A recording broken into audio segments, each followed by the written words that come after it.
Maka hari ini mereka terjun ke dalam sia-siaan, habis uang banyak, habis uang. Bahkan ini kalau terus dibiarkan, percayalah kebutuhan akan semakin besar terhadap keperluan chip tersebut, maka pencuri apapun kemaksiatan akan merajalela.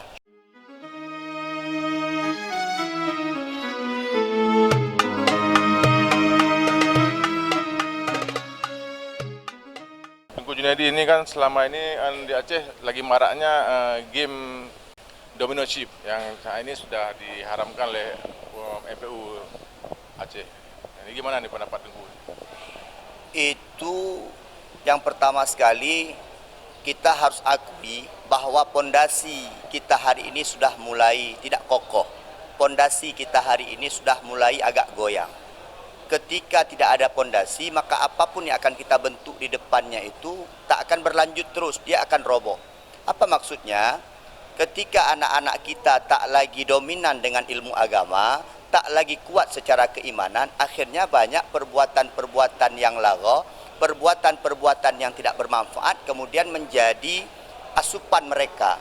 Karena mereka tak lagi mendapatkan asupan dari agama, tak lagi asupan dari pengajian. Akhirnya mereka terbiasa dengan permainan-permainan yang sebenarnya yang mendatangkan kesia-siaan kepada mereka. Kenapa Majlis Ulama atau MPU kita memfatwakan haram kepada permainan ini? Karena memang mendatangkan kelalaian. Cobalah kita lihat hari ini, kita tak usah berbohong dengan diri sendiri. Di warung kopi manapun, di tempat manapun, marak permainan seperti ini. Dikarenakan apa? Dikarenakan tidak ada pondasi yang kuat lagi dalam mereka.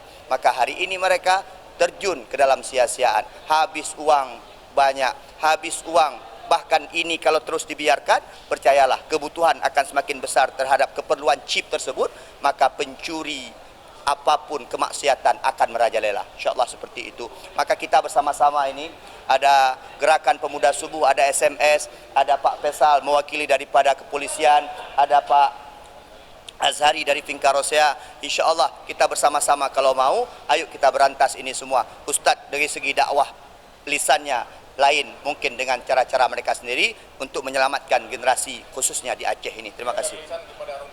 Orang tua, ayolah, semua kita akan dipertanggungjawabkan tentang anak-anak kita, tentang generasi kita.